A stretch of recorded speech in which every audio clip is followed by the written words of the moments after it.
All right, y'all. Let's get back to it. Joe Rogan. Y'all know Joe Rogan. I ain't got to explain it. Riley Gaines. Y'all should know Riley Gaines, right? Riley Gaines and Joe Rogan talk about the second coming of Jesus Christ. Riley Gaines, is she still, she's not in college no more, right? She used to be a D1 swimmer. Really the big headline with Riley Gaines was the fact that, you know, she was teammates with Leah Thomas. And Leah Thomas, who I think we should all know, you know, the dude who was swimming with the women's team in the NCAA team because he wasn't good enough to compete on the men's team. So he went to the women's team, started competing, and started winning, obviously, because he's a man competing against women. There's a clear physical advantage.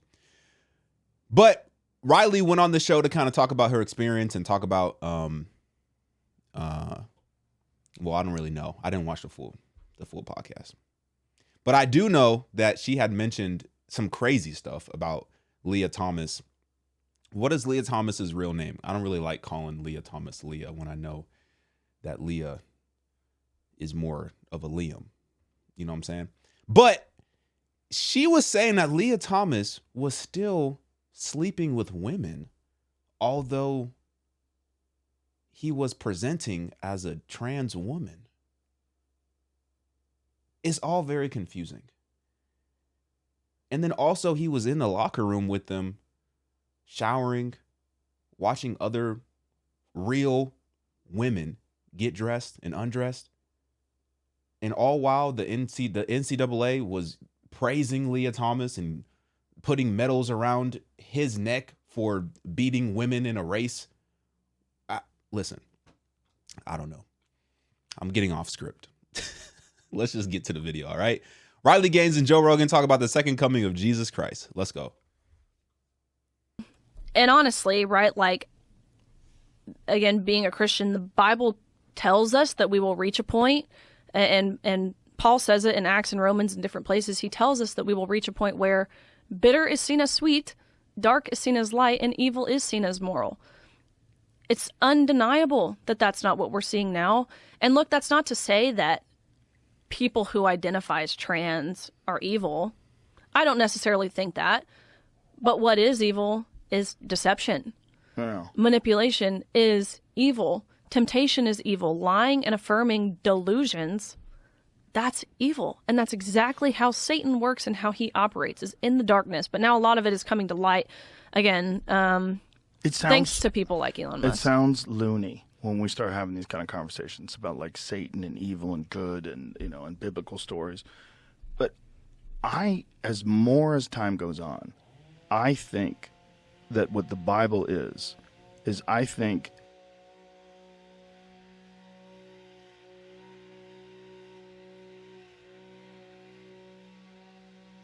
Do y'all hear that disrespect? Do y'all hear that disrespect? Yo, the gardener's really gonna do this right outside the window? Hold on. Look at what they doing outside my door. Look at this. Hold on. Can you see him? Focus.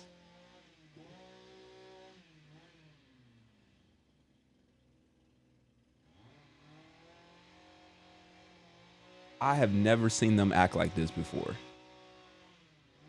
They have never done this before. Right outside my window. I mean, look. Do your job. I respect it. Make an honest living. But I don't know. Do I need like a on-air sign or something like that? A recording sign outside my window? Oh, okay. I guess I gotta let me pause it and then I'll get back with y'all when he's done. All right, literally 30 minutes later. Let me rewind this. I forgot what was even happening. Okay, let's go. But what is evil is deception. Yeah. Manipulation is evil. Temptation is evil. Lying and affirming delusions, that's evil. And that's exactly how Satan works and how he operates, is in the darkness. But now a lot of it is coming to light. Again, thanks to people like Elon Musk. It sounds loony when we start having these kind of conversations about like Satan and evil and good and, you know, and biblical stories. But as time goes on, I think that what the Bible is I think at one point in time, there was a very sophisticated society that got wiped out by some sort of a massive natural disaster. And then over time, they told the stories that they had learned since they stopped writing things down, and they probably had to live like barbarians for thousands of years. But they always had the stories. It like literally the Big Bang. In the beginning, there was light. If you told that for thousands of years, that's what that would be. Right. The Adam and Eve in the garden, the creation, that someone created this. Like that they were trying to tell us, and that men can go down evil, wicked ways, and it can lead to destruction. And these are some of the symptoms that you'll see when it leads to destruction. It's like, this is like a map of civilization. Right. It's just so old, and it's been translated so many times from ancient Hebrew and Aramaic and all these different languages down to Greek and Latin and English finally. It's like, there's so much, like, what was really said? What was really going on? Because a lot of it seems too on the money. Like, if we wanted to try to put this through some sort of a logical filter or figure out, like, is someone really trying to warn us about the natural progression that all societies and all civilizations go down if you don't have a moral compass and if you don't follow and adhere to the rules of God? Well, there's still stuff that hasn't yet. Right, like what has been prophesied that hasn't yet happened. So time will tell, right?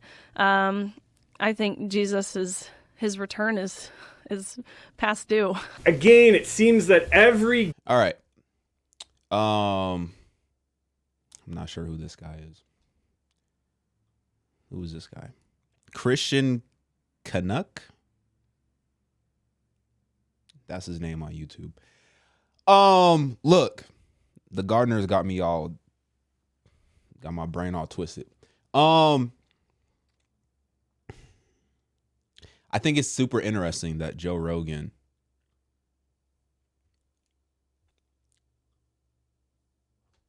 is finding himself in these conversations so often.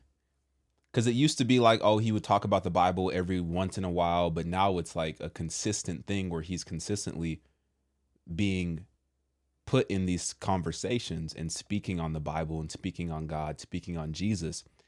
And he's happy to have the conversations. It's actually really encouraging because he's starting to recognize the truth that is within the Bible.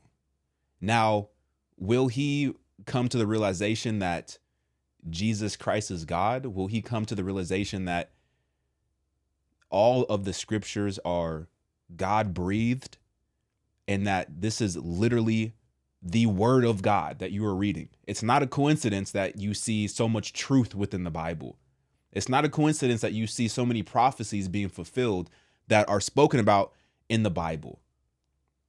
It's not a coincidence. It's not just stories. It's not just a civilization that, you know, passed away and then passed down all these ancient stories.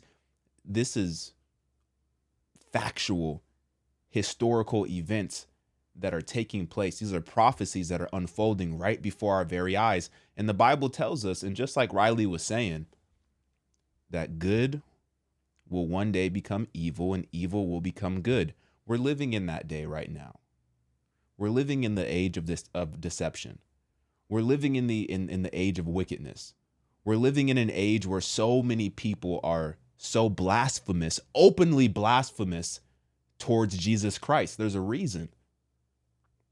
This is a spiritual battle. And the Bible tells us that before Jesus returns, essentially, to dumb it down, things have to get worse before things are going to get better. And we're seeing things get worse, progressively worse. We're seeing sin get more and more elaborate. And even as technology advances, sin is going to continue to advance as well. You see all of these technology advances. You see the Neuralink. You see AI. You see all of these potential artificially intelligent robots. You see all of these things. You see humans trying to play God. You see humans have so much pride in what they can create with their own hands that they don't have a desire or even recognize a need for God in the first place, because there's so much deception all around us. And that's exactly what the devil wants. The devil is the God of this world, lowercase g. And he's reigning this world for right now only because God is allowing it to happen. But as the scriptures say, things are going to get a lot worse. And I can't wait for Jesus to come back. That's the difference. I was just speaking about this on the podcast I recorded yesterday, is the fact that as Christians, we have something. We have a lot of things that unbelievers do not have. But one of the primary things that we have is hope. Everyone around the entire globe sees the slow corrosion that is happening here on earth. Everyone around the globe sees it, no matter what culture, no matter what language, religion that you subscribe to. Everyone sees how wicked and demonic this earth is becoming. As Christians, we have a hope. We have a hope in knowing that God is going to make all of this right. We have a hope that we have an eternal paradise that we get to experience with God forever. We understand that this earth is passing away. So why are y'all trying to store up all of these earthly treasures when the Bible clearly tells you to go store up your treasures in heaven? But so many of us want to store up our treasures here on earth when earth is literally passing away. So it's cool to see, Joe Rogan coming to this realization. I hope he fully gets there. I hope he fully gets there, because God is knocking at the door. And this is not just for Joe Rogan. This is for everybody who doesn't believe. God is knocking at the door. Are you going to open it? Are you going to open up your heart? Are you going to let God into your life? Are you going to allow him to be Lord and Savior of your entire life? It seems like he's coming around to the idea. And everybody has a different path to Christ.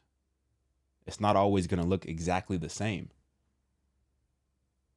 And maybe he needs to see the Bible clearly talking about the wickedness that is to come in the earth. Maybe he needs to see those prophecies unfolded right before his very eyes for him to realize that Jesus Christ is king and that you got to put your faith in him, or else you're going to have to face judgment on your own. You're going to have to face judgment based on the works that you did here on earth. And we know that the works that we can do here on earth in our own power are nothing but filthy rags to God. So, interesting video. I want to see what y'all think about it. Get in my comments, like this video. I'm out, y'all.